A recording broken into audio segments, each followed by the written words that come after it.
Hi guys, it's Konstantin Bizbikos here with the Biko Institute, looking to share some thoughts. The commonalities that I experience working with all ranges of different types of people when it comes to perspectives and beliefs has led me to create these short videos. Since these beliefs are so common and a lot of times overlooked by many of us, I thought it would be a good idea to shed some light on things that you're already doing in your life and possibly give you an outside perspective. Today we're going to be talking about holding on. So holding on and letting go may sound like the same thing. If you're holding on to something, then you're not letting it go. And if you're letting it go, then you're not holding on to it.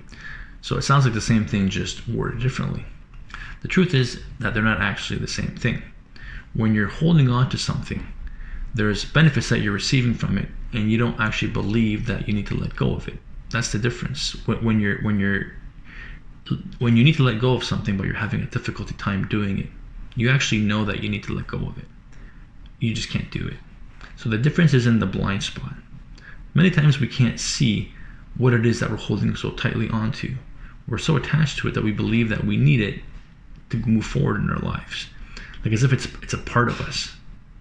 So we create unhealthy bonds with people and things that may be crippling us. And then in turn, we use them as a crutch. How ironic. Holding on to people or things make people feel safe. It allows them to avoid certain aspects of their own life and deep fears of themselves that they may not want to face.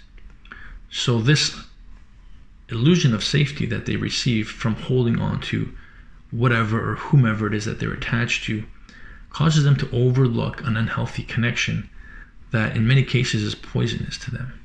So for them, it's familiar. They already know what to expect.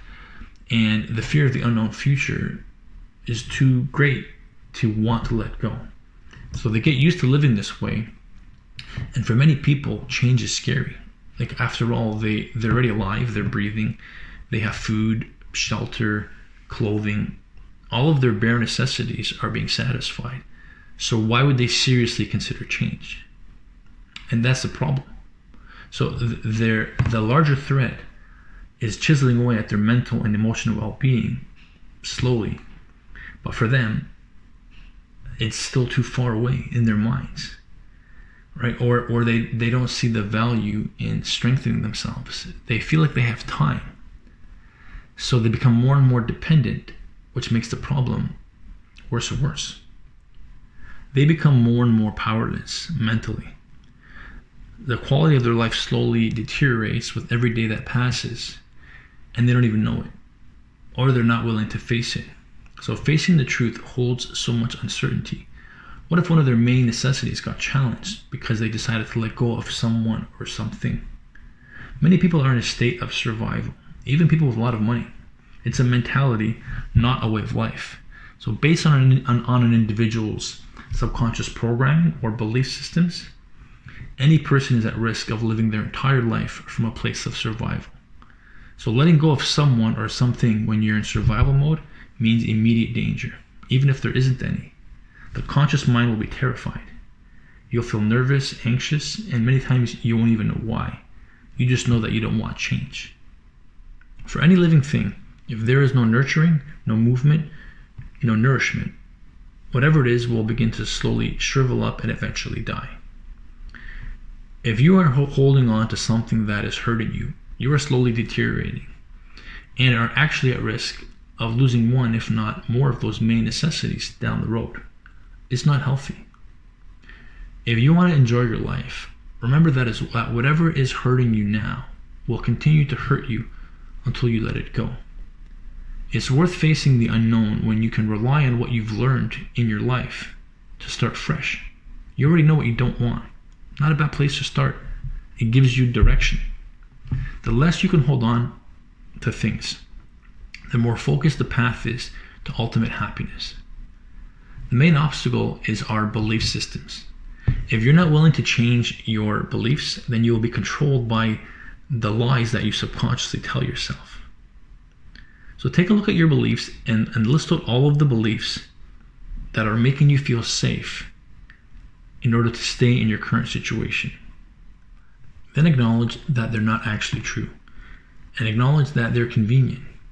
If you're avoiding change, and most of us are in our own way, then one really good perspective to bring your attention to is that change doesn't mean immediate death or loss.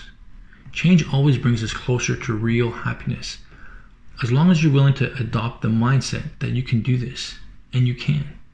Change is a constant. There is nothing in life that ever stays the same. We need to stop pretending that we can't handle life, because we've been handling it our entire life. That's a fact. So we need to remove that blind spot. Just having that understanding helps. Change is manageable. Don't let it hold you back.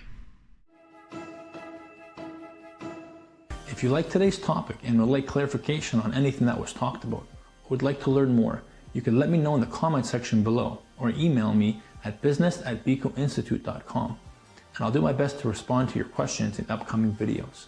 Also, don't forget to click on the subscribe button below the video so you don't miss out on future content. If you want to be notified every time I upload, then click on the bell icon as well. Also, you can stop by my website at bicoinstitute.com and read the articles for that month in the Learning Center under the Articles tab. You can subscribe to our weekly newsletter and follow the Bico Institute on all of our social media platforms. Let's work together to create a better future.